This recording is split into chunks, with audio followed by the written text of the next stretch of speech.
over $200 million in creator revenue, 10 billion views, and a combined audience surpassing 200 million followers. If you're trying to build cash flow, you can then be a creator that doesn't have any boundaries almost, because there's always ways to make money. Introducing Shan, the $100 million man, a social media and brand scientist working with industry giants like Logan Paul, KSI, and Jordan Woods, to inspiring figures such as Iman Gaji, Ali Abdaal, Mike Thurston, and many more. His company GenFlow, with over 100 employees, empowers creators to grow their audience and launch their own businesses. Everybody, anywhere, if you ask them, would you want to have 1 million followers? They will say yes. It's the thing that every single person wants, is an audience. And the fact is, people that do get it, when it happens to them, it's oh my days, I can't believe this, right? And then they want to protect that and not ruin it. And in that means, I'm just going to keep doing the thing that's working, keep doing the thing that's working. And they have no real plan. You don't have a huge social presence yourself, but you're still able to lock in huge behemoth clients. So, in terms of the influencer space, you work with Mike Thurston or Logan Paul, KSI. How are you able to access these people? There's a couple of things. Firstly,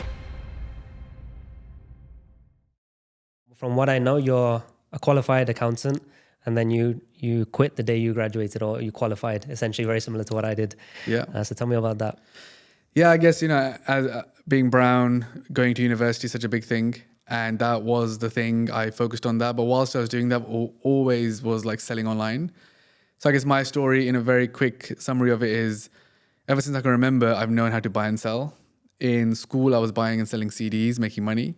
From there, led to importing makeup and selling it, being a power seller on eBay and Amazon. When I look back, I wish I'd doubled down on that understanding of what I'm doing. At that moment, it was like, make some money, buy a PlayStation, make some money, buy a car. It was just go on holiday, and I used it in that way. Of course, education is massive in our culture. So went to university, did accounting. From there, got a job in a firm, did my ACCA. It's weird, I was kind of living parallel lives of like, I need to do what I've been told all my life I need to do, which is study, get a degree, do something proper, whilst kept hustling on the side with whatever was available. I was early on internet websites, so just setting up websites, selling things. So I set up one of the first ticketing online websites in the UK before it became an official thing. We got shut down because you're not allowed to sell tickets for other concerts and that kind of stuff without having the regular licenses. So that was me. I was just find a way to make money or prove my own self right. And in that, there'll be that doesn't work. We started a online streaming platform called .com Radio. We would sit and stream 24 hours a day and just talk about whatever, and me and my friends. This is way before even YouTube. Streaming was even a thing. So that's just been me from that early days. And yes, the day I became accountant, got my ACCA qualification, gave my notice, left. And it was to pursue this dream of what I do today, which is that people that anyone listening to this follows on YouTube, Instagram, TikTok, I help those people build businesses. Because in my journey of a young entrepreneur doing stuff online, it made me understand the power of like audience, the power of traffic, the power of how do you create demand and pull people towards you. From the earliest I can remember, I've had this understanding of that's the hardest part of business. Anyone can sell anything. People would buy anything but you need the people to come. It's not the best product never wins, the best whatever doesn't win. It's the thing, right? So I've kind of always known this inadvertently. So when it came to this iteration of what I do today, it's called GenFlow, my business. We've got 100 plus employees. We've sold $200 million with our creators. And I guess I've proven this concept right, which in 2014, I'm on my desk, plugging in some invoices. And internet was just getting bigger and bigger. Social media was just starting. I was massive on forums. And I'm like, I was fascinated with mobile phone. I was like, how is this experience on web, on forums, which I love? And what I mean by that is that on forums, what it used to be the user experience is you go on a forum and people are talking about something and you're just sitting and reading through it. You're just reading pages of conversation. I remember doing it too. Right? So, and that was just the way and if you're a bit underground, you trust that. If some guy's saying, I don't know, 9/11 America, they did it themselves or whatever, it's on some forum, you're reading that, you're like, oh, this is true, versus what's on the news, this whole thing that's very popular now, anti-government, all this stuff. It's always been there, right? But it was always in a niche forum on the internet somewhere. So as a natural young kid, you get more and more engrossed with this, like, what's this information that no one knows about? And that led to it could be normal things like music, movies, all that stuff, like it's in forums. So when mobile phones came out, I was just super interested, like, how do I create that experience in a mobile phone? And that's what social media apps were trying to do. I did it as well. I called it Nom Nom. I released it. I made it at home, reached like 40,000 monthly active users, raised some money at the back of it. What was this? Essentially, the idea was to create a health and fitness like social network. Okay. And so that was the first iteration of the business today. Made it. I was like, Facebook going to come and buy for $1 billion, and this is it. I'm just going to make an app. And I was so focused on that. The reason was when I was an accountant, I was an accountant for tech startups. For anyone listening, that essentially means companies that are creating apps, etc. Back in 2014, 15, 16, it was the early days of just that.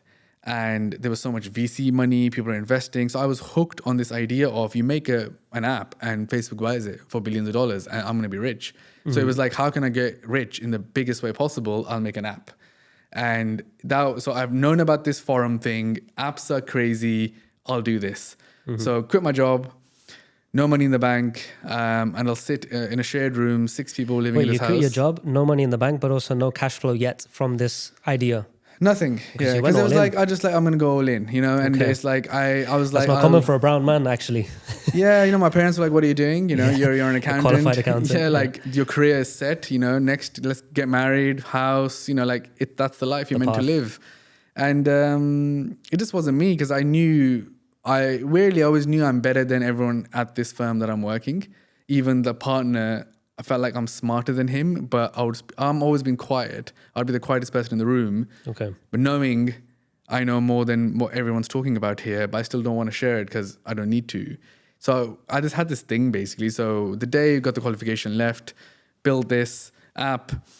I realized I raised some money as well for it. We raised 50,000 from an angel investor.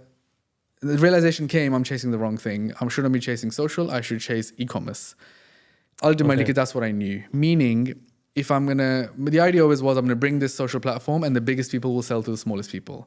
That's like in my earliest business plans I've ever wrote, that concept existed. The concept of now what we call a creator and influencer audience, this concept was there basically from the very beginning. So I realized I'm going after the wrong thing. Shouldn't chase social. Social's so hard to compete with Facebook. I remember I had carousel posts, which they released years later, Instagram. The realization was I can't compete with 300 or 3,000 developers sitting at Facebook. It's the wrong battle. And I think a lot of people listening to this, you probably own businesses today and you're sitting and still thinking, no, I can make this thing and it's going to be massive. I get emails and decks all the time of things that I'm looking at. There's no way you're going to get the scale for this to work. The idea is great, but you know where you're going to get the scale because you don't have the money. And that was where I was at. So kind of just turned the social off and focused fully on the selling, October 2016, which is GenFlow, rebranded and went after that. And because I had a good understanding of the fitness space, I targeted that as the first niche, let's call it, of creators, of influencers that are like, okay, you're an influencer, you create these workouts, do you know you can sell them? And the first thing was, market was so new, people were like, what do you mean I can sell them? Because it wasn't a thing. At that moment, people were just showing digital off. Product, yeah. Exactly. Yeah. So we were the first digital fitness product in the market. I made an app called Athlete, which was an app for a workout program with the features such as you can track your sets, weights, you can watch videos. It was so ahead of its time. That essentially, I cornered the market with that. We went and worked with all the biggest creators we could possibly find, 16, 17, 18, and built a successful business at the back of it. Then I raised some more money. And then since then, we've just been on this journey of like, okay, that was fitness, went after different niches, then moved to physical products, start launching brands with creators. And then, the rest is kind of history. We worked with Logan Paul, did his Maverick brand, obviously Iman Gadji, off camera, we were just talking about it, worked with him. There's so many amazing creators, Grace Beverly, and lots of wins and losses, all that stuff that comes with it. Raised money again from BGF, one of the biggest investors in Europe. Now I guess we're an agency, but an agency that starts direct-to-consumer brands or SaaS companies. So my experience is kind of like pretty much all business models that you kind of hear about online today, I'm in all of them, basically. Yeah, you're doing subscription, you're doing product services. Okay, very interesting. You mentioned, which one thing you've done $2 million, you've had your hand in $2 million worth of sales generated in collaboration with these influencers. 200 million, yes. That's incredible. with that same level of revenue generated, if you were not partnering with influencers or content creators, but rather just a traditional corporate business, and they were taking the route of paid advertising or sponsorships and these kind of things, to get that same level of revenue, what would you estimate the cost would have been that was actually free through the content economy? It would just be too much. I don't even know is the right answer. It would probably be at least half, I think. Yeah, I think also because a lot of the stuff to generate that income is only possible because of the audience and engagement, like the familiarity and the true relationship between like a creator and an audience member, and how real that is versus a brand trying to do it. So I don't know is the perfect answer. It would just be very expensive. You know, I find it very interesting because everybody's going around saying it's an attention economy, and to an extent it's completely true. But there is levels to it where the audience of Logan Paul will be completely different to a guy on TikTok who's doing dance videos. There's always the element of that relatability or trust or likability or real influence. So with the people that you're working with, what do you look for to kind of see, okay, this guy has followers, but does he have followers that are truly monetizable in the way that they interact with their audience and how they interact with them, and what kind of things would you suggest to them to strengthen that bond with their audience and community? I think there's two things there. Firstly, as I've been doing this, as you can imagine, at some point we had this exact same problem, right? Like, how do we know if an audience is good enough to be monetizable, if that's the right word? And we developed something. So it's called GenFlow. So I essentially ended up sitting in with my tech team and we created an algorithm which does the following. Firstly, we can pull any creator's data from all social platforms. So all the analytics, all the data from their profiles through the APIs. All social platforms allow you to do this. Then kind of like a social blade, like that, or? To another level. Social Blade is one API we use, but we use 5 others too. Got it. So we use direct platforms and then other third-party ones. And everyone's doing Social Blade is just getting YouTube data and showing it to you. There's nothing to add to it. But then there are other companies out there now that are adding stuff to it as well. From the things you can't get through the API, you get it through scraping. The point is we aggregate all the data, then analyze it. In that, then I can tell you what does work. So even if you go and look at your analytics and if you're like, okay, do I have an audience that can make money? There's a couple of things. Firstly, you got to have 70. I'll tell you what's the perfect audience is, let's say it like that. Firstly, you have to have at least 70% same-sex following. Okay, interesting. Just off the bat, because that's the most important thing, that do you have the people like you following you? Number 2 is at least 50% same location following. So hence why you'll have some girl, if she has followers from, or a guy from followers from India, Russia, whatever, as a bodybuilder, you're just never going to sell because his audience is just not anyone like him. So what I found in this journey of 200 million is people buy from people just like them. Very same reason to maybe why you've asked me on this podcast, because I'm brown and you're brown, similar age, similar background, immediately you want to speak to me, right? And this is synonymous on social media. And brands don't realize this, people don't realize this, that ultimately you'll be able to attract more people like you. And that's why telling your story and who you are and all that stuff becomes that much more important for you to pull in. And if you look at who's really big, in most cases, it's because of that. Back to the numbers. Is there a level to that? For example, of course, you have maybe a lower tier influencer who, you know, the more relatability, the consumer can therefore, he wants to pay him because he feels like he's the same guy just a few years ahead of him, for example.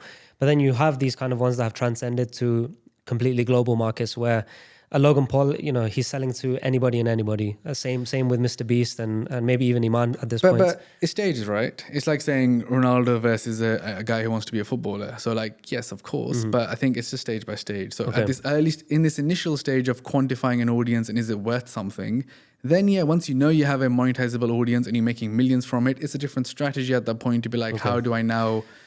You're a star then, so everything is a bit different. We can talk about that in a second. What would the strategy be? Let's say a newer influencer, now they have this goal of, okay, these kind of analytics are in my favor. How can I reverse engineer my route in the content I make or how I deliver it to find my perfect audience? Yeah, I think just to finish off on the analytics, I think one of the key important thing is, so we said location, we said sex. The other one is like interest overlap. So we look at what the APIs allow you to see is, I can map your interests versus your audience interests and see where the overlap is. That allows you to understand, is there any overlap or not? For example, we worked with a creator once, we launched a fitness product, And then we developed this years later, and the main overlap was fashion. And essentially we launched the wrong thing and it never sold that well. So I have like good and bad on both scenarios to know what works, what doesn't. Then it's growth rates. It's obviously the amount of, obviously most people just think engagement is likes divided by followers. And it's just not, because it's all about reach. It's all about how many people actually see your content, and do the right people see the content. So in that journey, I guess we've really realized what works. And so my whole thing now is, I have an acquisition team. Their job is to sit and find creators. Essentially they can search the username. In an instant, we find out, we call them a mega creator or not. For us, a mega creator is someone that can sell at least 250,000 a year. Then we would be interested in talking to them. Dollars. Okay. So if you can sell $250,000, that's the entry point for even us to even look at your profile, basically. Okay. So using your in-house analytics. Exactly. Okay. Yeah. And which goes through all these iterations. Because what we do is then we predict how much your audience is worth based on previous sales data that we have. This kind of software you've created is for internal use, or is something you're selling, monetizing B2B maybe? The goal is to bring it B2B, but for now it's internal. Yeah, okay. I think for us it's it's definitely the goal. As I expand the business, one of the things, the next stage of my business is we have so much knowledge in the business that I want to monetize as well as just doing the services. And that's part of that iteration. Okay. Sorry, you asked me the question of, it was around, sorry. Well, actually, I wanted to ask of the thing you mentioned of deal flow. So I completely suspect that now you've worked with such huge names, your reputation is around, people know that what you've helped people achieve. I'm sure a lot of creators are hitting you up. So beyond this metrics analysis that you do, what are the criteria you're looking for the ideal partnership? I think firstly, number one is content frequency, because the amount of creators that actually still don't post enough content. So for me, that's the other bit outside, okay, historic numbers, even if there's any third party. Relevant now, yes. Basically, yeah. It's output is probably the best way to say it. Output and like your current growth rate. So we have to find someone that's like killing it versus someone that killed it, now is not killing it. Yes. But no, when I get serious again, it's just going to blow, like the excuses. So I just literally about signed a kid at the moment. I need to send the agreement tonight. He's got 2 million on TikTok, 1.8 million on Instagram, gets 1 million plus views per reel. All the analytics are correct. Growing consistently over the last 3 months. Create a digital product. We almost sold $100,000 of it in 2 weeks. Like everything about him he is going to be a massive creator. I want to be as close to him as I possibly can be. That's the precise example of that. Versus on the other side, yeah, we spoke to some creator. All of the stuff is there, but has not posted on YouTube for a year. Is not really planning on posting again. So ultimately, it's the ambitious, driven ones versus like, I guess, so the entrepreneur that exists within people. You can have an audience, but some people don't have that. And I think what you're looking for outside of that is basically just the work ethic in summary, which is content, drive, focus, all that stuff. So the question that we kind of missed was, you're a newer creator and you have these metrics that you have targeted. How can somebody intentionally get to that point? We've done that a few times. Where I've worked with girls that had more guy followers. And it's like, okay, we're almost there, for example, but it's like 55% guy followers, 45% girls. More and more girls are interacting. This is good. But how do we get away? How do we get these guys to unfollow and not care about you anymore? And then it's just content strategy, meaning what do we post about?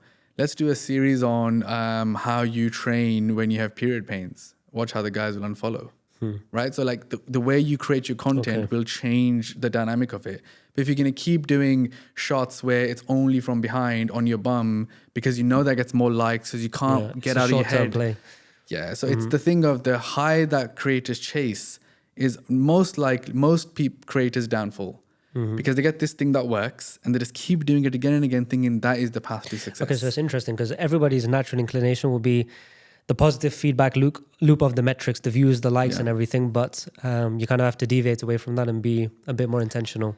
Basically, that's where the strategy comes in, right? What am I trying to do? So what's the point of my profile? Like, am I trying to launch a business? Yes or no, right? Am I trying to launch an OnlyFans page? Like, what's the thing I'm actually trying to do?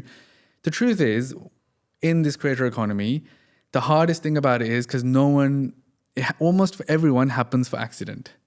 Like, everybody, like in this room, everybody anywhere, if you ask them, would you want to have 1 million followers who love you? They will say yes. Everybody wants it. It's the thing that every single person wants is an audience. And the fact is, people that do get it, it kind of, when it happens to them, it's oh my days, I can't believe this, right?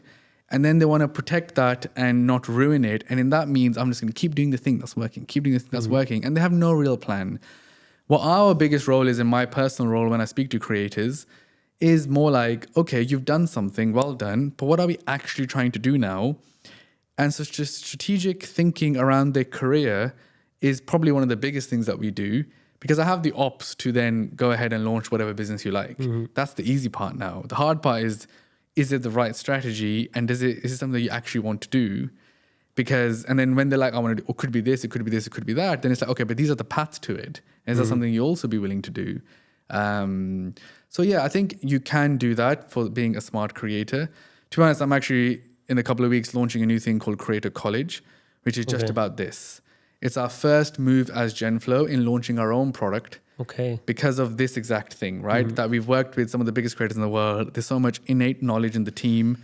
We've created our own courses, our own everything to sell to creators coming up. Because our problem at GenFlow at the moment is probably 50 to 100 inquiries on our website daily, DMs on Instagram. And it's all, I am this girl with 30K followers. My goal is to help people. I would love to create content, travel the world, live the life of freedom.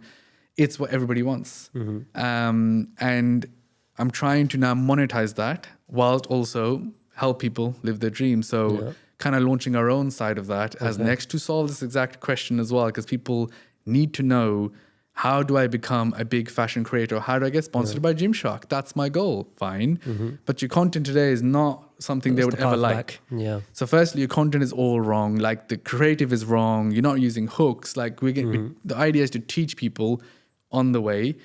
And if I can pull this off, we'll essentially be creating creators, which then we can sign to do stuff. You've got your own integration, vertical integration. Yeah, so that's kind of like what I would say. Incredible. It's such you're a fascinating guy and you have such a unique knowledge set. What I want to understand is, so you have plenty of creators and plenty of people with millions of followers, but there's very few, I feel, that are truly like a cult, where it's a ride or die audience, kind of like a Tate or kind of like a Iman, I would say, or even a Hamza, I don't know if you know. But these guys, they have guys that would, back them to the end of the earth. Whereas if you're just a gym influencer or someone who's showing their ass, you're not going to have that intensity around your audience. Do you think that comes through polarization, through, as you said, catering for you want to make content for men, or you want to divide the views, because then the people that do ride with you, they're on the periphery and they're going to stick with you. Is that kind of a route you suggest to your creators? Because I see the people you're working with are more politically correct, let's say. They're not out here saying outrageous things and all of that. I think it depends again on your goal, right? So what type of thing you want to build. If you're trying to build cash flow, you can then be a creator that doesn't have any boundaries almost, because there's always ways to make money.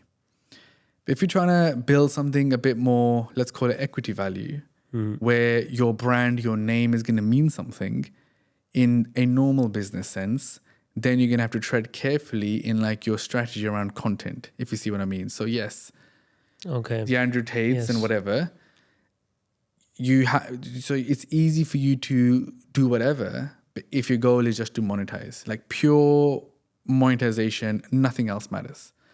But if you're trying to build a business, or you want to be known, you want to work with brands, you want to get invited to Fashion Week, you want to be X, Y, Z, you want to be in a movie one day. If you want to be that guy, girl, then your strategy has to be a bit different. Because yes, the truth is, if you were to start creating content, which is the content which always works in anything, by that I mean is where there's a protagonist and there's some story against it, that scenario always works, right? So in all the movies and all the stuff, there's going to be a good person and a bad person. So why the cult following comes is because you end up speaking to young people and saying the thing out loud that they are thinking about, but no one around them is saying.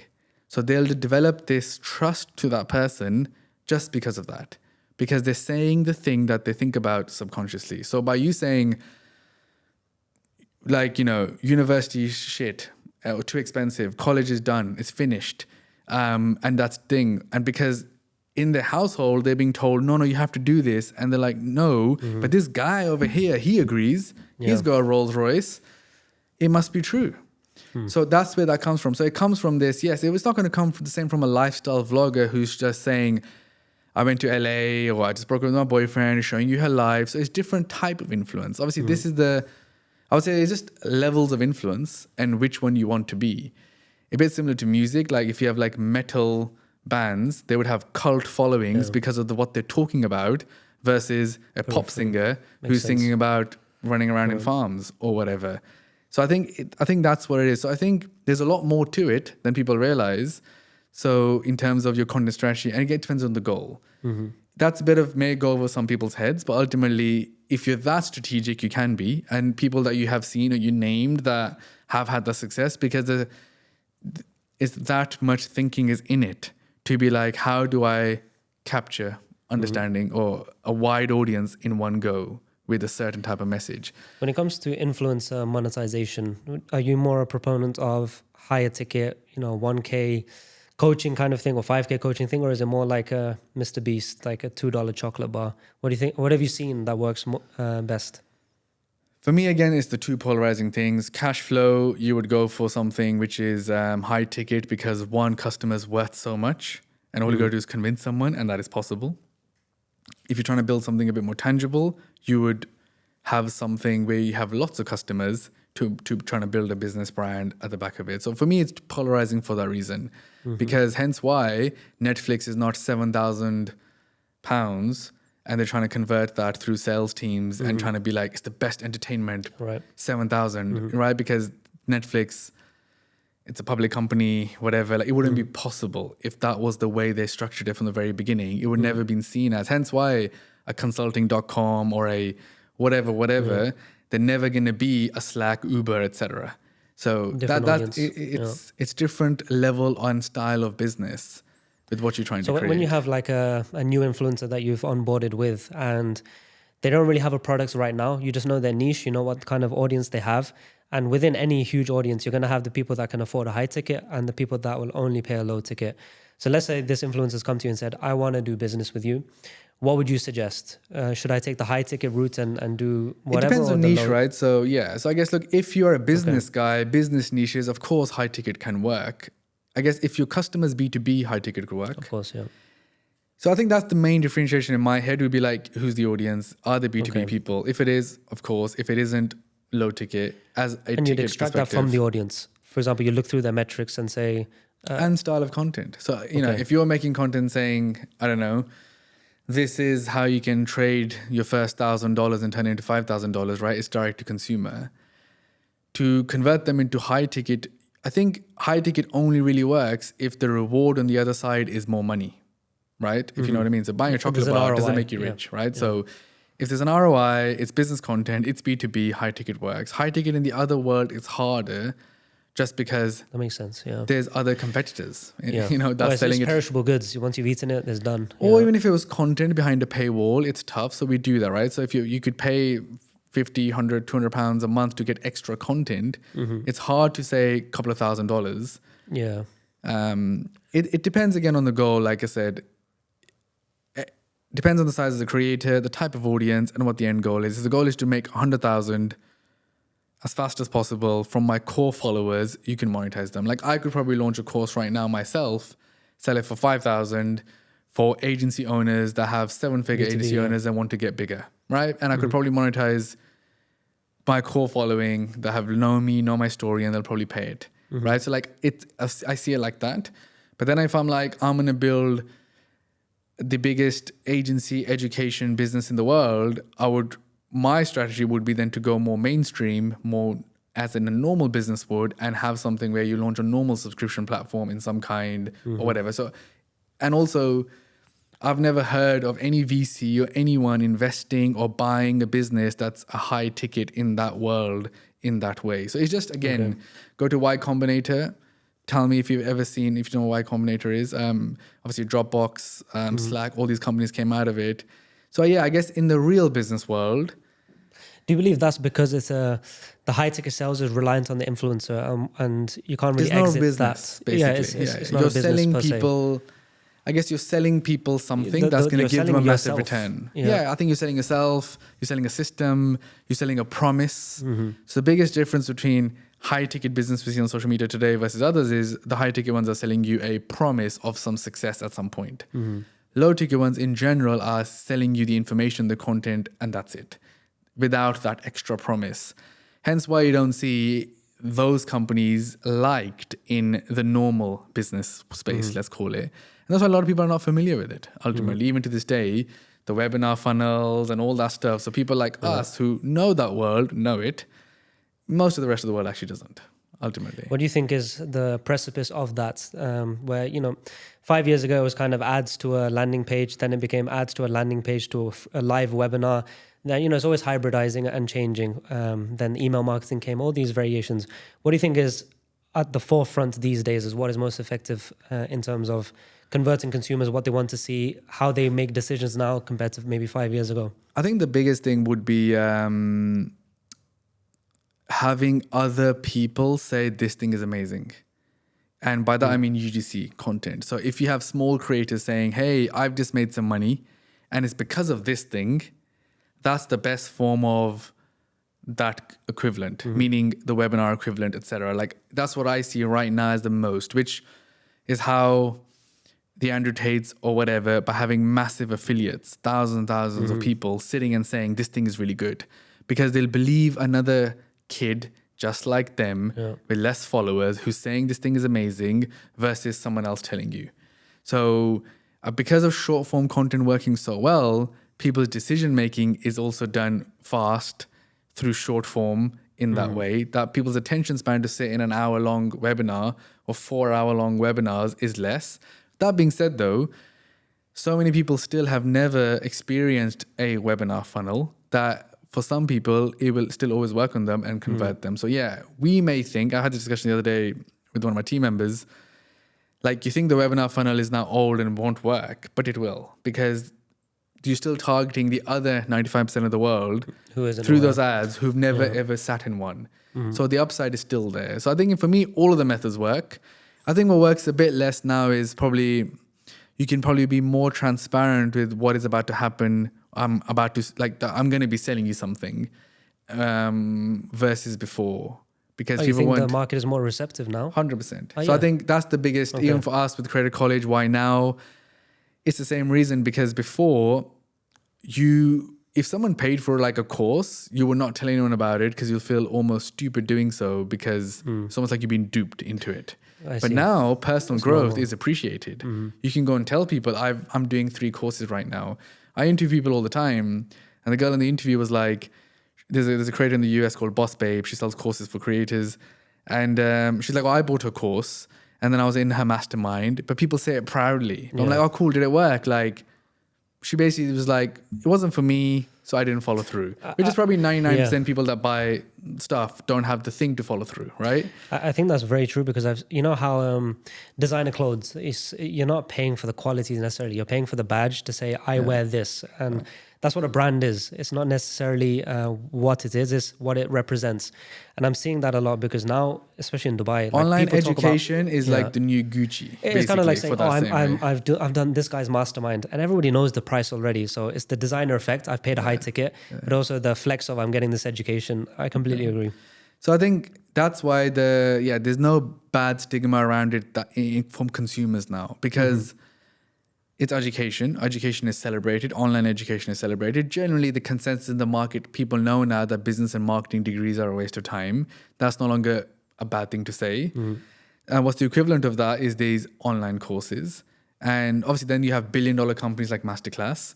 So, a lot has happened to make people understand that online education is okay. And I think that's why it's more okay now. And that's why the opportunity is massive right now as well to be selling more of this stuff, fundamentally. I have a question just by listening to you. I know you're aware of longevity, and the way you are acting or advising your partnerships is, you got to think long term. But what I've always kind of seen is when you have very big creators, I'm speaking in the FX space, Forex, you have these guys who are flexing and showing no value. It's more just flexing their lifestyle and pressing on insecurities of young guys. And they do a super low ticket or maybe even free, and they get a kick from a broker. But what they're reliant on is there's no value there. So when they piss off the customer, inevitably, their business will still sustain because they're working on new leads. So if the old people are pissed off, no worries, new people coming in. So in the short term, it's annoying because you see these guys doing millions of dollars, but I know they won't be around in 5 years because their reputation will be in the floor. When you are, that's an extreme example, but with the creators you're working with, there's always that short-term and long-term paradigm where you can always monetize the core audience ASAP with something that maybe is not the best you could extract in terms of value from the influencer. Yeah. So how do you balance that long-term, short-term play? Or is it more that you put them on a growth trajectory that is not too important because they have such a vast audience, it's a growing audience, there's always going to be that percentile that will pay? I think they're a bit different things. So going to a real business, an influencer launches, we get massive product market fit very fast. We become profitable from day one. And then you just grow it like a normal business. So then we start paying other creators to promote, start doing collaborations with other creators, start launching new products, start diversifying into new product categories, going to retail. I've got products stocked in almost every retailer in the UK. So you just act like a normal business that got a massive head start. So the answer of longevity is just that. And those businesses have been sold. Huda Beauty sold her business. Obviously, Prime doing so well. You have these massive examples of where that exactly is happening. So the road is very clear. There isn't that creator's longevity, naturally there's a life cycle for sure. But when you look at Logan and stuff, they've been around for 15 years, still making content, still relevant. It shows that in the UK, there's a girl named Zoella. She was on first YouTuber. She's still around. Yeah. So this case of longevity and stuff, it's only in the world, it's more in the world that you mentioned because it's this wheel of get people in, doesn't matter, get people in, right? Yeah. So in that world, I think the answer is different. It's make as much cash as physically possible and just start doing other stuff. So you don't need a long-term business. You need a business model that can make you 2, 3, 4, 5, 10 million in 12 to 18 months, buy properties with it, do other stuff with it. And essentially then you can just slowly, like consulting.com being sold and whatever, and now shut down. When I see that stuff, all I see it is that okay, did something, worked, made you money, you can live happily ever after and just do other stuff. And you've been seen as this successful person. Ty Lopez is the same, but he keeps doing stuff to become so bad that people wouldn't even want to go close to him from that perspective, right? Yeah. But so you can see how people have done it wrong, people have done it well. That's my thinking of it. Again, those guys can build a more legitimate business if they want to. Again, look, I'm saying legitimate because I'm from the world of trying to build things that I could potentially sell. But money's money. And if you're making it and people are paying for it, it's cool. Yeah, I agree. But there's also an ethical side or whatever. I find it interesting because, correct me if I'm wrong, but I feel the roots these days, I'm specifically speaking high ticket info products or masterminds or courses, is that the routes many people take is they give free value. And that helps them build a brand because people talk about it. Everybody loves free value. And in exchange, you get a token of goodwill. And that goodwill is like, okay, this guy already helped me achieve something. And I like him. I like what he stands for. I wonder what's behind this paywall. And that curiosity and the value, that's how you monetize it. I don't know if that's the best route, but that's a very prominent route I see. 100%. I think that's just how it is, right? And that will always be the case. Okay, so this parlays into my question then. I'm sure you know Alex Hormozi. Yeah. Yeah, so he's kind of flipped it, where he's now no longer doing let me give a piece of value and monetize it in exchange for that value on a short-term horizon. His kind of philosophy I'm seeing is this blue ocean. Let me give. When it comes time to ask, give some more. And it's kind of like delay the ask. And I think his philosophy is basically the guy that keeps giving for 10 years will be a billionaire compared to the guy that gives then asks. No, but that's not true though, right? So he's getting the ask. The ask is apply to work with me. So acquisition.com is in a way similar to GenFlow, meaning come to me with your profitable business. We'll take massive equity. We'll charge you massive fees to then operate your business. Of course, he's doing equity acquisitions, but that's like a 0.0001% of his audience. He's leaving tens of millions on the table, which he actually could monetize through a course or through anything. He's intentionally choosing to not do that. Maybe the monetization he's getting is his brand. He's got millions of followers now through not monetizing. Maybe that could be an element in his play. But I guess you see why though, right? Obviously, they sold the business for something like 40 million. They must have got some decent cash for it, depending on, I guess they had some other partners as well. So if you have cash in the bank, playing the long game, and invariably he'll end up, because what do you do, right? If I think people think that, but I'll explain what I think it is, once you sell your business, one of the first things you would probably want to do is go and raise a fund, because you'll be able to raise a fund. So if I went and sold GenFlow for 500 million, I'll be able to go to 5 rich people in Dubai and say, hey, I want $1 billion. I want to put 100 million of my money. I want 900 million of yours. And I'm going to build the best creator-led investment fund in the world, right? And I'll have the pedigree to do it. They'll trust me and it happens. So that's the normal route for anyone that's ever sold a business. Okay. So in his case, that's what he could have done. He could have gone and they made the money, got money. He could have started his own fund. But I think it's interesting they've done a different play on that. Because in a fund, normally what you do is, right, you invest and take equity, right? And that's what you do. And in his case, what he's doing is he's like, how do I find the best businesses out there?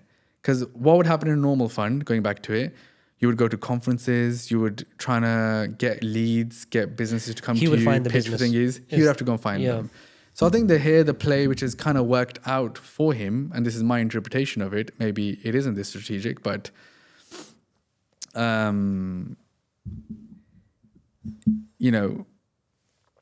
having massive audience of people who are filling out his website as his leads, saying, hey, I run this business, I'm doing 3 million profit, please work with me.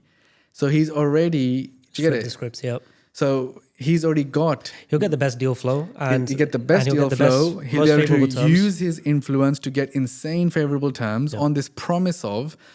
It's kind of like what Gary Vee does as well. So Gary Vee's same, free value. When has he monetized it? Just books, right? Talks and stuff, fine. The monetization is the agency. Well. It's the same thing because it's the same exact model. So really it's a mimic of his model, because then he goes into Pepsi and says, 100,000 a month for us to do your social media, right? And they think, woo, Gary, let's go. And Gary's going to be there. And he'll be like, I will never be in any meeting ever. You will never see me. But then they're stuck with the company trying to deliver the results and in a normal business relationship. But he used his brand to monetize at a different level. The reason for that is, again, these guys are playing longer games than your average info product seller who needs as much cash to buy the Lambo to flex, right? When you have some cash, you don't need to do that. So in this case, in Gary Vee's case, the business, that would make his business worth so much more because he has Pepsi and Apple and all these people as clients who are giving him insane amount of fees. Okay. He then sells his business for 7 billion one day to WPP, right? It's just the same game up here. Yes. When the guys are playing it down here, the normal guys. So Hormozi is the same thing. I think, look, they'll end up taking equity in 50 amazing businesses. 5 of them will IPO and you'll be part of that. It's a bit kind of like my strategy as well. So at this moment, I'm not doing the content side to bring leads in or anything like that. But ultimately, I'm trying to get into business with the enough right people with some equity stakes that if some of them do end up selling for hundreds of millions, I'll get the upside. But it's just another layer of that. So I think that's what I would say the difference is. Like someone giving lots of free value who are already rich, it's a bit different because they're now trying to play the next big game. The long-term game. Because being a normal VC or investor is hard work. But if you're a famous investor, it becomes easy because you get all the deal flow. So I think in both of their scenarios, that's the bigger game. So it always kind of comes back to the guy with the personal brand. The truest personal brand wins. Wins 100%. Yeah. And I think just the way you control your narrative online is a massive thing. Even with Hormozi's whole thing, like sold is for 100 million. It's not. It's 40 million. You can Google it. It's interesting how you can develop your own narrative. And then stick to that, basically. And this story, I think what people don't realize how much storytelling is such a big part of being a online personality. How many times have you heard Gary Vee talk about, I came from as an immigrant, Yeah. etc., etc. So it's Selling so wine not and- relevant to what the question may be or what they're talking about, but he has to hone in on this fact. And I think that's where a lot of creators go wrong. They keep thinking, what's new? What's next? What's the next story? When the biggest people are kind of telling the same story again and again and again, because it works. You know, I don't know if I told you, I've been following you since 2015, a very, very long time. Okay. Since almost the beginning, I don't know. And one thing that I never understood is how you don't have a huge social presence yourself. You're not a brand like a Hormozi. So I don't imagine the deals are coming to you in the same way than it would for a Gary Vee or Hormozi. But you're still able to lock in huge behemoth clients, or, you know, in terms of the influencer space. You've worked with Mike Thurston or Logan Paul, KSI. How are you able to access these people? I think ours is honestly just been through results, is the reality. I think my one mistake is not building audience. I've always neglected it because there's too much work to do. Second reason why was now it's celebrated. I think if I was doing it 4 years ago, trying to build my audience, at that point, creators would have seen it as in, oh, you're trying to be a creator, you're meant to be the smart business guy helping me.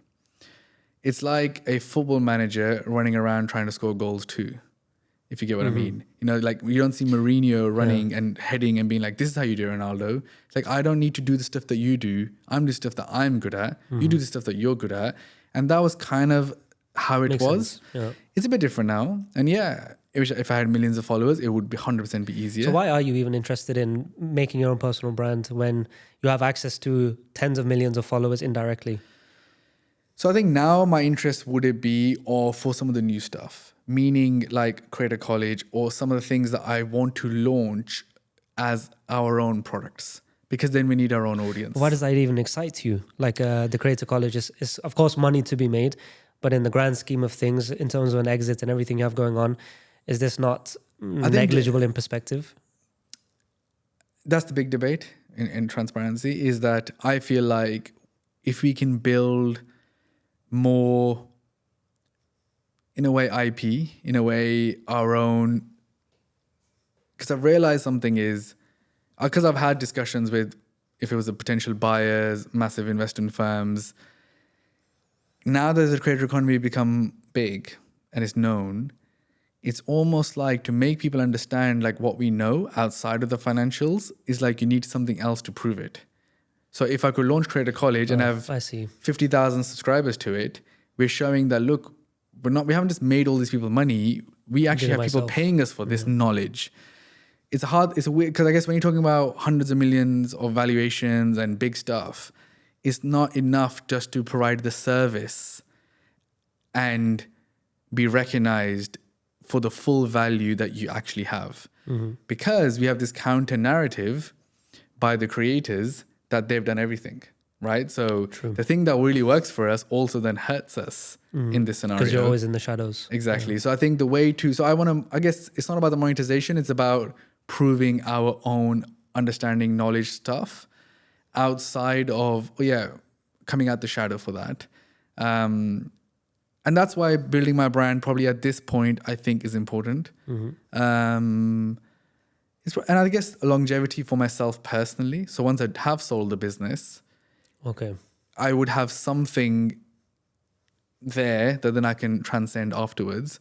But I think just that. And I think the other honest answer is... but it's not necessarily a financially driven move. No, I think lastly is I'm an operator. For me to understand social media, I like doing it for that reason. Even now, editing reels or working with the guys on it, posting it myself. I like to go and post it myself on the apps. Because if I'm going to sit with a creator and give them advice, I have to know. You need to be in the know, yeah. And I'm the type of guy that I need to be in the know. Like I can't, so I think there's those reasons. Not a financial reason per se, but I guess with leads and stuff, it would help. Going back to how do we sign them? I think we're very good at behind the scene networking. And I think, again, that just comes from how you treat people, how you do stuff with them. I've been working with Mike Thurston since January 2017. Wow. So, and then when you've had success with people, getting introductions to other people has become easy. So even though my DM may not get answered, But if I get like one of our creators to DM someone, that will get answered. I'll get introduced. Like even with Hormozi, I've been introduced to him. I have a call with him coming up in that same way. So it's like, so I think that's how we've managed to do it so far. But yeah, I would love to have 1 million on each platform and it'll make our life that much easier. So I think if I could have both, I would.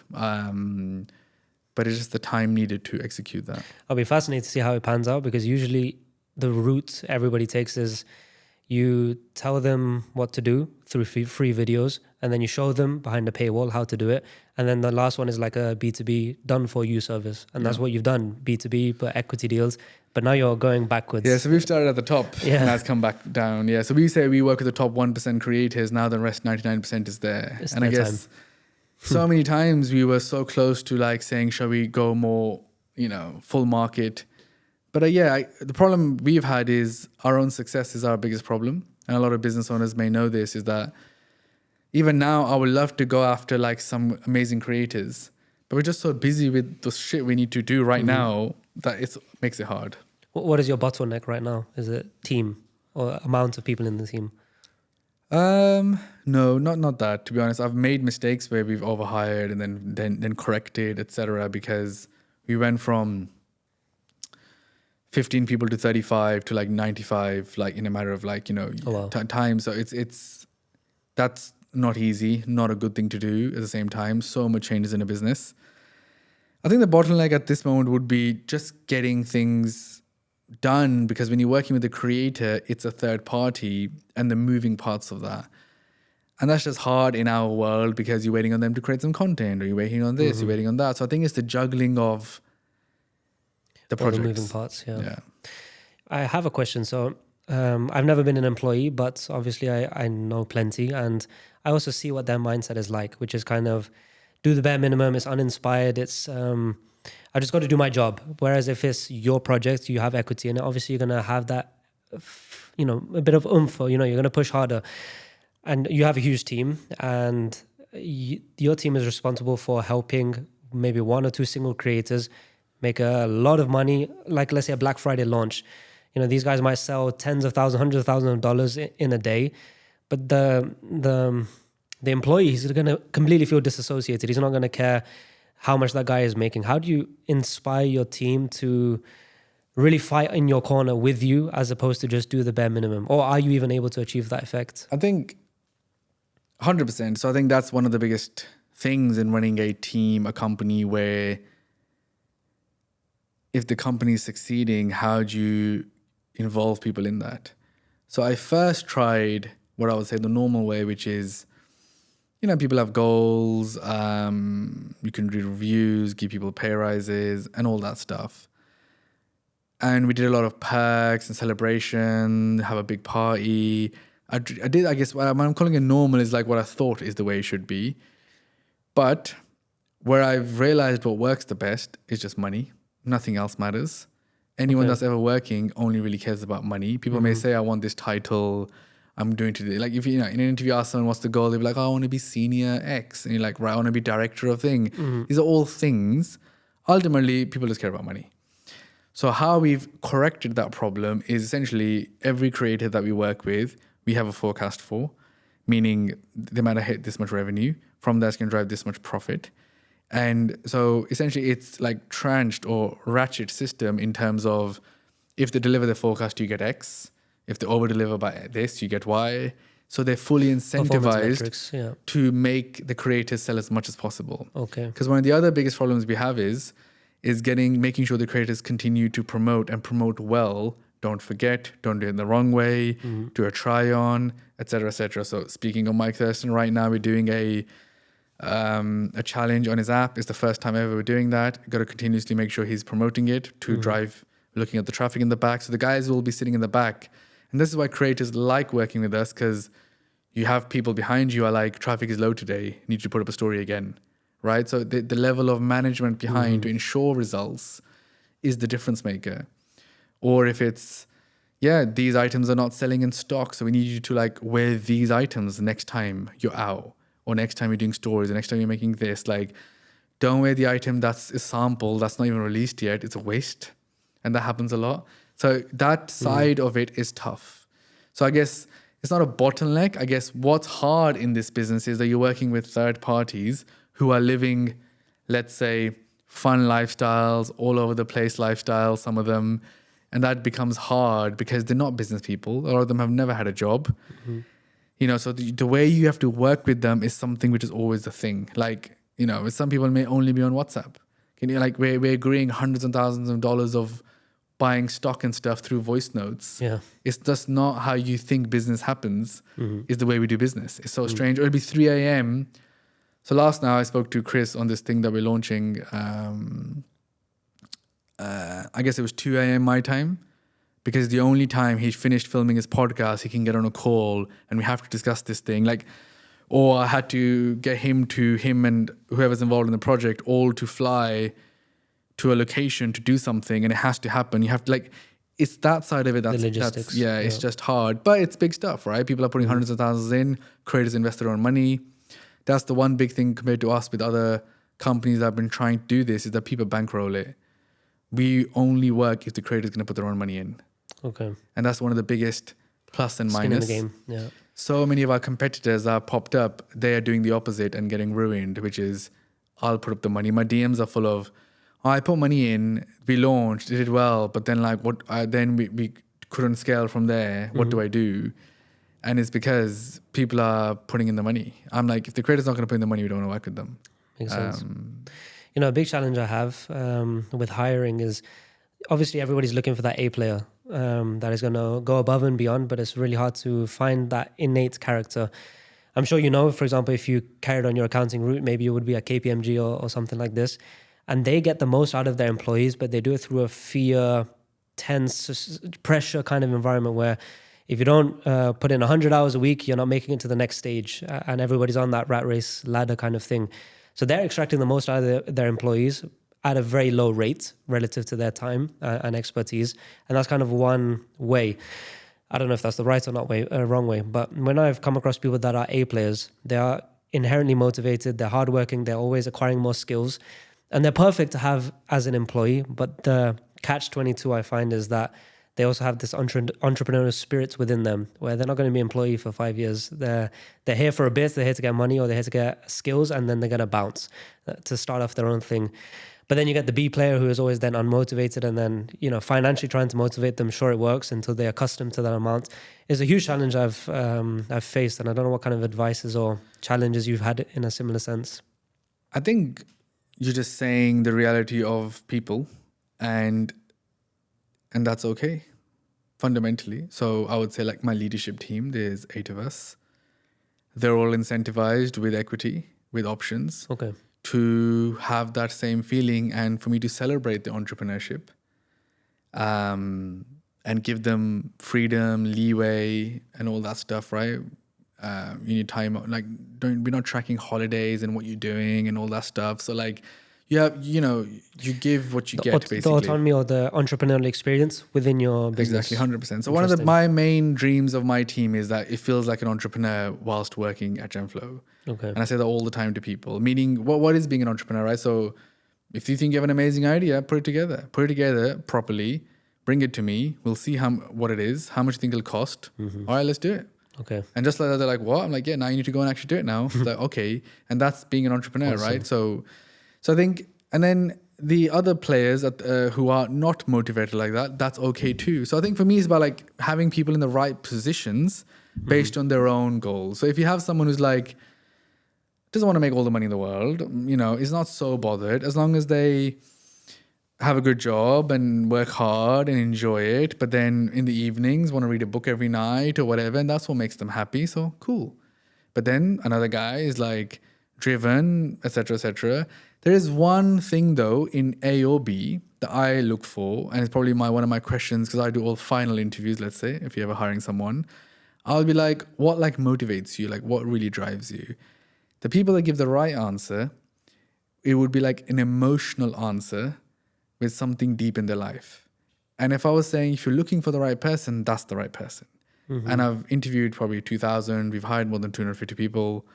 The wrong answer is, I do this because I want to progress in my career, or I want to make some more money. What I mean by a real reason is, I just did one the other day, and he's like, what was his answer? He goes, basically, they've never had much money. And he's seen his parents suffer for so long that I just want to like make their lives better. So he's so deep rooted in his response that he won't give a shit if Sally over there said something, or someone took credit for their work, or I'm tired, I have a headache, I'm taking the day off. I've seen that all those qualities, all those things disappear for truly driven people, because their reason is far greater than the job or the title or even the money. It's what the money is going to do is the real thing, which is not consumables. It's not a deposit on a house, which is why someone wants a raise, because then finally they can save up to buy the house. But if it's to save to buy a house because your mom's in an abusive relationship, it changes. Even with our creators, the same quality. So the creators that have the most success are the ones that, again, have a real reason they're doing it. Because even being a creator, it's the same thing. Being a creator, already an entrepreneur, and people that are in it to do their scheme and make money to flex, versus many creators I know. One in particular, I remember we made $1 million in the first year. Her mom's living in the council house their whole lives. Dad is abusive. She just walked out the house, went and just did her own thing, made the $1 million, went back, screw the dad, took the mom out, like put her in a house, bought her a house in Liverpool for like 200 grand. Like, if that's how you're driven. So people that want to do real stuff. So even with employees, some people find it uncomfortable when I ask the question, but that also shows that they're not ready to do something about it because they're still shut off to the problem. Because if I ask like why, if someone, I remember she was like, she goes, what's the work-life balance like in your company? And I was like, what do you mean? She goes, so like I want to have the rest of my life too. And I was like, right, but what are you actually trying to do with your life? So if you ask any life-based questions, people aren't ready for it. So it's like, cool, then you're just not ready for our business then. Because I just want people who are really sure about what they're doing in their lives, because those people are just good to work with. Because it's a quality to have, basically. Okay, then I want to bring it back to the people you're partnering with in terms of influencers. This kind of, let's say, the trauma or something, a deeper why than maybe monetary. Maybe it's not on the surface level. Maybe you can't see it directly. Has there been influencers that you've worked with where you had your metrics beforehand, you had your projections and targets, but then they blew that out the water and they grew way faster and monetized way better than you expected? Yeah, Iman's a perfect example, right? Like 1 year ago, we were sitting here in a dress where he was before when you had 200,000 subscribers. Now he's on 3 million. So, incredible. Right? So it happens all the time. I've seen it many, many times. So I think that comes down to their work ethic, how smart someone gets. Obviously, we work with so many young people that as they mature, they get smarter. And that's another thing that happens. I worked with Grace Beverly in 2016. She's still in university. She's a kid. Versus I just had a call with her today. We're working on something. Like, she's become a full-grown businesswoman, launched another business, raised money, best-selling book. So I think part of the journey is just that you become mature for the right people in the right way, and then we profit at the back of it. And I'm banking on long-term success by taking percentages, etc., because I'm here for the upside. And we're banking on, we kind of have this saying in the company, you always get saved by some crazy upside. But what I mean by that is you might have projections of like X for the month, but some creators are not doing well. One girl went to Bali when that was not the plan, and now we can't launch the collection because she's in Bali, blah, blah, blah. But then this creator over here decides to do like 7 amazing YouTube videos and it sells 3 times. So we always have this luck on our side, but it's not luck when you're working with lots of people who are creative, who have a skill, who know how to, pull people towards you. But yeah, and that's just business in itself, right? If you make enough moves on a chessboard, some of them work out for you. That's kind of what do you see specifically in Iman? Because again, I've known him for a few years, and I've known him when he was relatively small. He's always good at monetizing. I think he's always an intelligent businessman. But this year, things have changed. He's blown up in terms of his social media presence. What do you think he did that was so effective to allow this 10x growth, and that is kind of unseen in that kind of part of the internet? I think it's just obviously delivery on camera in terms of speaking and the rest of it. Obviously, if you work on improving your skill, then you will do better. It's like saying, You know, a boxer who was okay, but then became really good. How? It's like the training, right? So in this case, the training would be creating the content, sitting and making YouTube videos, doing it again and again, like improving your scripts, getting better team members to help you. So I guess behind the scenes, I guess he's just been putting in the work to actually get better at it. His natural skill is there too. And number two would be, I guess, just the content redistribution strategy, which works now. It's quite clear. Lots of people are doing it and it's working. We do it with a number of people too. But that is what I mean, is where you are cutting up clips of your content and posting on multiple social platforms. I think the other thing most people don't realize is that if you're stuck on if you have 500,000 followers and that's your profile, you can try to grow that as much as you like. But what we're seeing is that if you just created another profile and another profile or another profile, the platforms love it. Because if you make a brand new Instagram account and post 6 reels a day, Instagram is going to love you. If you did it for 30 days, because they're like, who's this new creator, profile number 7,077,000, and look at your output. So it just ranks you higher and thinks of you as better versus these other idle profiles. Because the algorithm is an automated thing, right? That's who's feeding me content, and I'm going to distribute it. I mean, that's and the once business you get, model, yeah. Exactly. So it's not him thing. This is me saying it, that ultimately I think that's the biggest people that do that well is they're understanding the game they're playing. So I talked about this elsewhere, even down to the content you're posting. So I worked with a fitness creator once, 2019. Swipe Post just came out. We rinsed Swipe Post with like 5 a day. She went from 200K to 1 million in 1 month. Wow. Because people are not paying attention to like what's working. So there's also kind of a hack where a new thing pops up, the algorithm wants it. They want their new some feature guy to- writes there, like, if this person is doing this of this type of post, like this profile thumbs up. Okay. Because we've seen in the Twitter when they open sourced it, like people write these rules. Okay. So obviously people at Instagram will take an understanding. Like right now they're saying, What's your views in that case on Threads then, as a new feature of Meta? yeah, I guess in a similar way, right? So on that platform, if you went and pushed it hard, you will grow really fast on that platform. Would it have a repercussion on Instagram? Probably not, because they've disconnected it on purpose. But it could bring you a new audience because you can get bigger on Threads first. So I guess the point is real good creators, where you see this level of growth, it's because they were just paying attention to the type of content. So either your performance in the content itself, or then the type of content you're launching, and is that working? So doing trending audios with clips of you doing stuff that's people's goals with, copy, which is very powerful, that would work. And in that moment, let's say, when he's made that sort of content, it worked. It wouldn't maybe work for you. Maybe it won't work in 6 months. And I think that's, again, when people get lost, that they'll keep doing the same thing. Because he does it, it's going to work for me. Yeah. You got to find your version of that. I'm working with another creator. He's English speaking, but he made an Arabic channel, and the Arabic channel popped off just because in the Arabic language, no one was talking about that sort of stuff. So again, finding that opportunity and doing it in the way that'll work for people who listen to Arabic, and it worked. I have another guy, in Norwegian, he made a TikTok account in Norway in Norwegian, again, because he knew the language, and became one of the biggest TikTok accounts there. Again, just exploiting that in the West.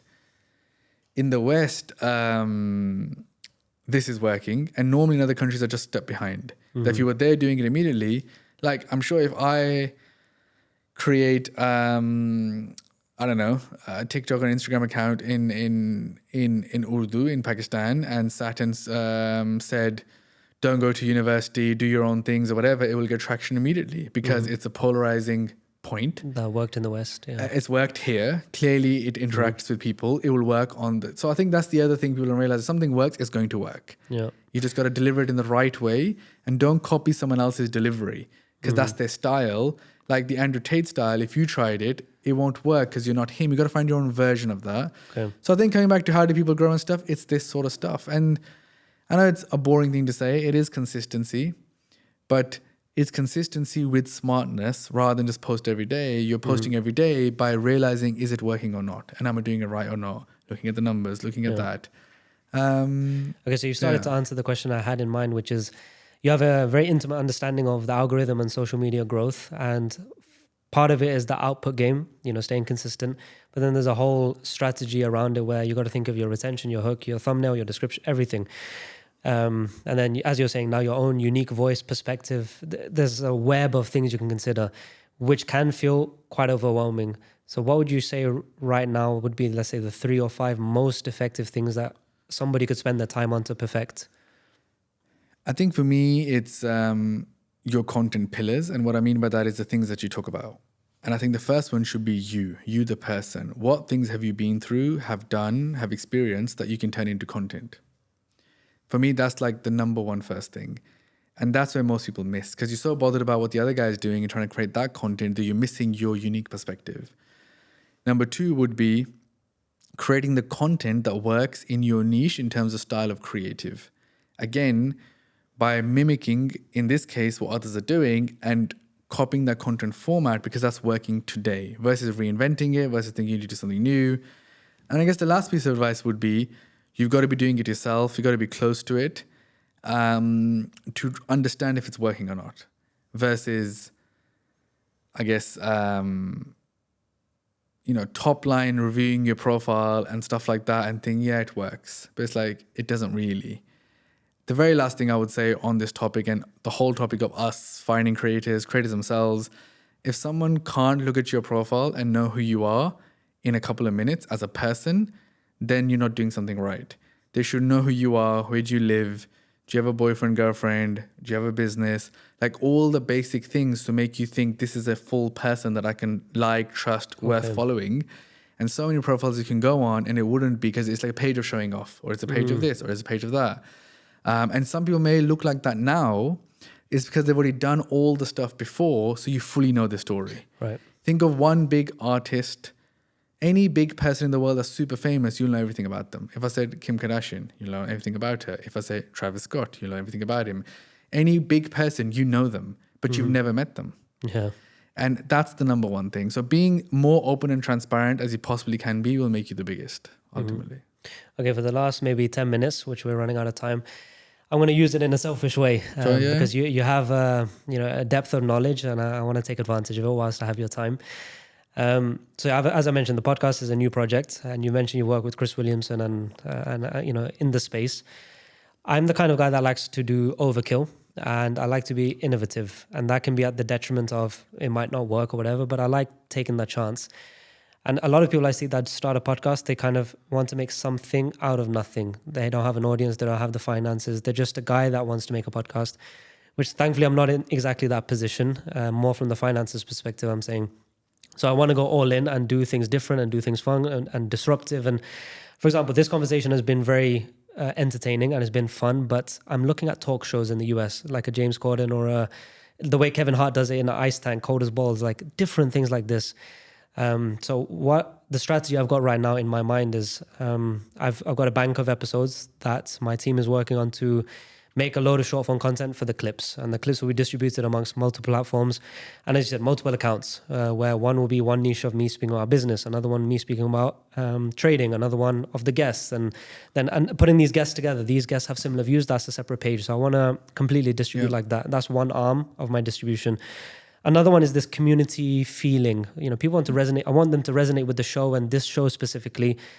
Regardless of the guest, I want them to tune in and give the guest a chance. Even if they're not a huge name, I want them to tune in. So I was thinking, how can I achieve that effect? And for that, I'm thinking, okay, there has to be a whole community around it. So for that avenue, I have so many ideas in my mind where, first of all, it's, an email list and all of these kind of things, the traditional route. But I want to go beyond that as well. So what I had in mind is I have a soft launch coming up for the podcast. So I'm going to do a whole trailers and about the show, why the show is called this, why the logo is that, so people can resonate with the meaning behind it. And then the soft launch will be over here, a round table, where it will be multiple guests, and we're doing a live stream. So I want people to kind of be prepared for that hour where the live stream is happening. And, a chance to speak to these 4 or 5 guests and, really pick their brains and have this interactive moment as a live premiere, and then drop the episode after that. But the reason I want them to be live is I want to make a hard launch later on. I'm thinking September, where I want to fly out 1 or 2 people to Dubai, and I want to have a villa on the Palm where I want to invite all of the guests that we've had, bring them all together, invite some friends, invite some people from the audience, and just have an event, catering, DJ, magician, all these fun things, and do a live stream there. And that's the hard launch. So this time gap between the soft and hard launch, maybe 5-6 weeks. In that period, I want them to get creative. I want the audience to get creative. So best ideas they can think of. And we've done this in the past where we had people taking our logo. One guy put them all over Italy, like on the monuments. He would print out the logo and stick them around. Another guy made like a little bit of a comedy documentary himself on his phone. People doing digital art, another guy doing animation. I want the audience to get creative behind the show, and the one that is the most creative, I want to reward and bring them to Dubai. So that's kind of one arm I've got in my mind. Another thing is I believe is very important on how you treat the guests in terms of presentability, in terms of how you outreach them, how you thank them for their time. I always like to offer them a driver, make a comfortable experience, send them a gift. These kind of little things, because as you said, it's the second degree where maybe you can't access someone, but through someone you can. And I believe as the network grows, I can get more accessibility. I have 1,000,001 other things in my mind, but this is kind of the route I'm thinking. What would be your reaction to that, and also maybe advices from your experience? I think, and take this obviously in the most nicest way possible. Of course. I think you're focusing on the things that you know and you understand. I would be less concerned with all of that. I would be more concerned with the content itself. Because you talked about everything from the content. So me knowing other big podcasts and what happens behind the scenes, my suggestion would be the following. A, that you've asked good questions, but this is the but.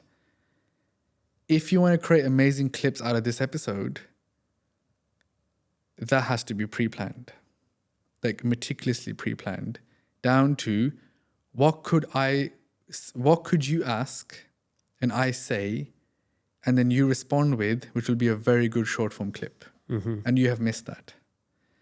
And I think that's the key here to make this podcast a success, because it all depends on getting the views. All that stuff you can do. You can fly people, do all of that. But for any of that stuff to work, you need an engaged audience.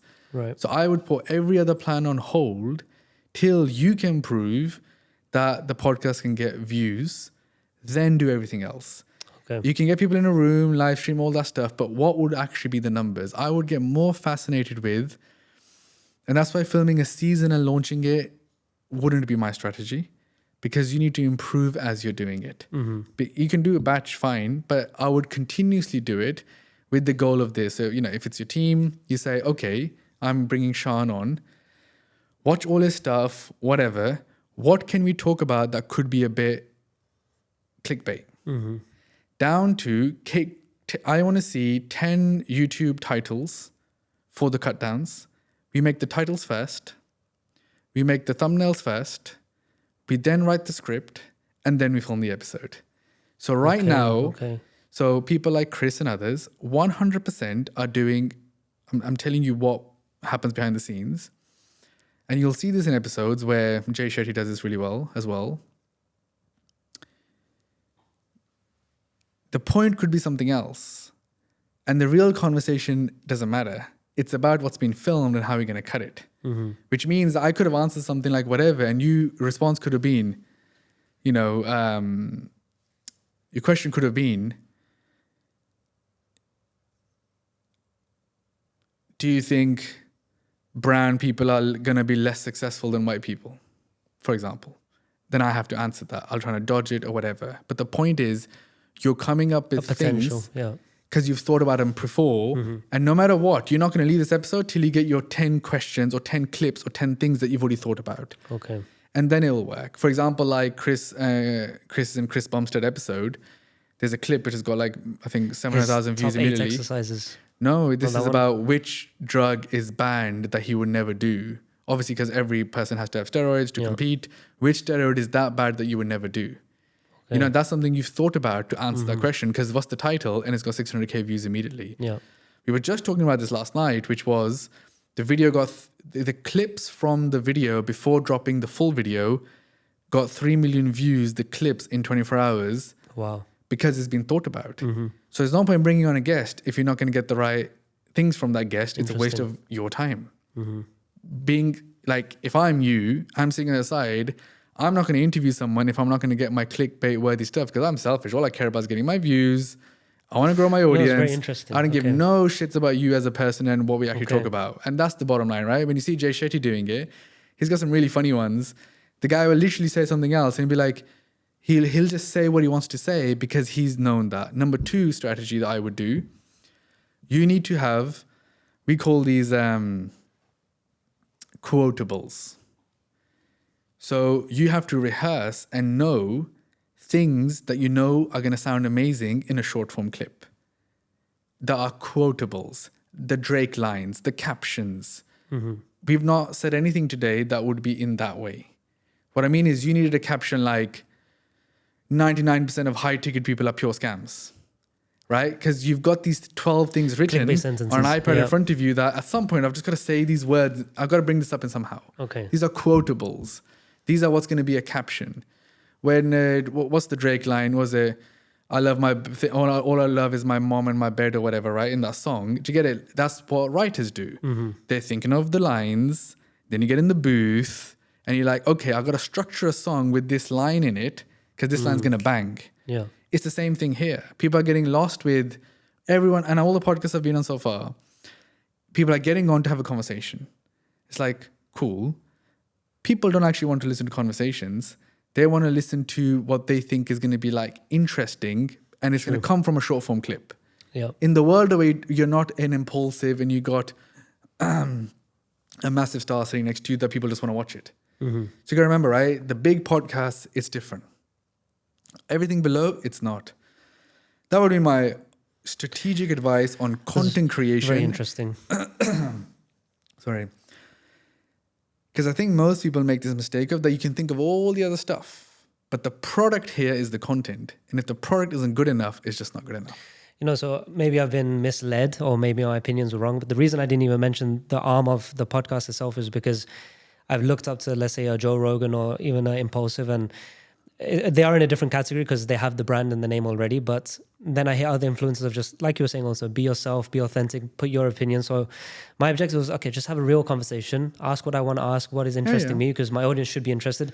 But I completely believe in but with the content strategy. Yes, which is the thing you don't say out loud, but you're doing in the background. It's the same as if you're in a bar and you're speaking to a girl, you'll go up and, you know, this is me saying how I would strategize something like that. You would go up and you'd have a conversation. It's a conversation. But at the same time, I know I'm probably I need to ask the following things because that always works. I got to somehow trying to say, I have a business, I have this, I have that. You have strategy. In everything you approach, you should have some sort of strategy. And it's the same here. A conversation, you should be manipulating the conversation. I don't even know about it. To get what you want. And that's how I win over clients. I'll go into a conversation with a massive creator. You know, I remember I was with Logan in LA. We were working on something, and I'm going into the meeting with so many pre-thought things that I want to bring up. So many, if he says this what happens. I've done role plays with my team members before. So I signed Anthony Joshua. We did all his stuff like in his prime. Incredible. And he came to the office. We literally role played. What if he's like, yeah, but have you ever done this though? Or have you worked with another sports person? We hadn't. How would I answer that? What's a good answer? So people don't realize, again, going back to what you're saying, why is Iman's good or whatever, it's the meticulous thinking prep, the scripting behind. It's work, real work. You got to think of yourself as an actor. What's the script? What's the real thing? Maybe you're gifted and you make something and it just pops and people love you, but the chance of that is very unlikely, very, very unlikely. So that would be my honest response to this. Of course, great setup, professional, great.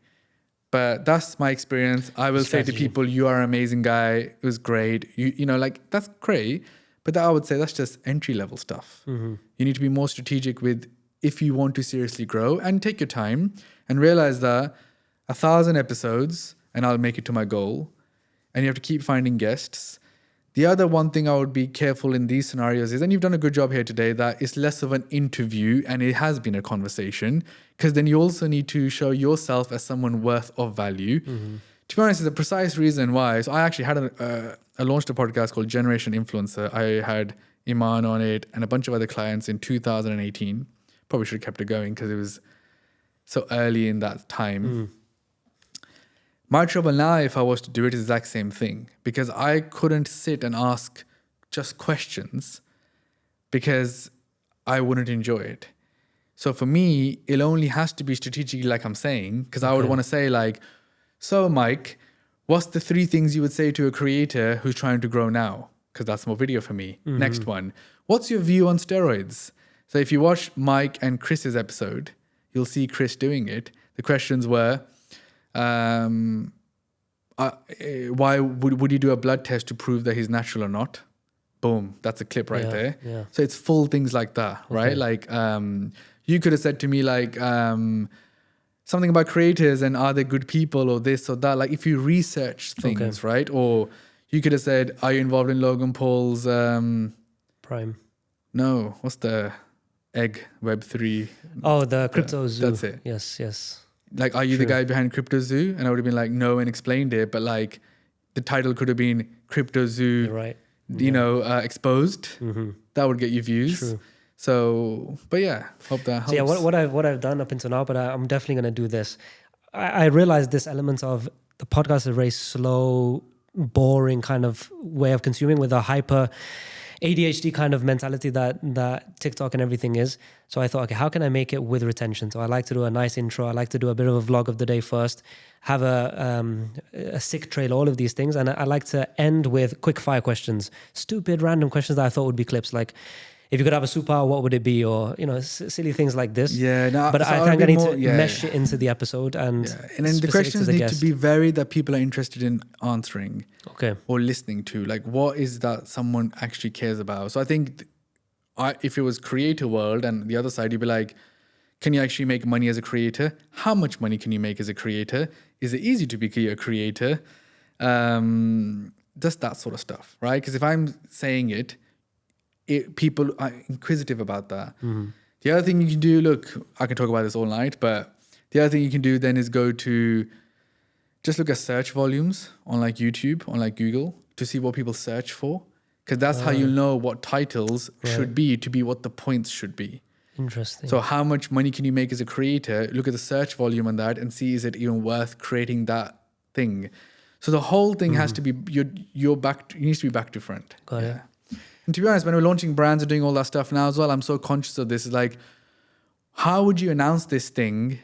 What's the content you can make to then, should it even be the product?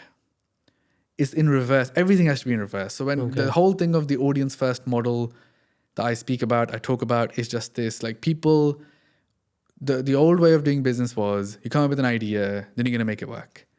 Is the opposite here is like, what do people want? I'll go and make that. And it's the same thing here. We don't need another business podcast. We don't. There's so many of them. There's hundreds and thousands of podcasts. But what we do need is answering the questions that people care about. That's why some of these people, let's say that have gone so famous so fast, a Sneeko or a Hamza or whatever that you're probably more familiar with, is because they're just talking about stuff that people want to hear about. So they sit and tune in to an 1.5-hour live stream because they're talking about it.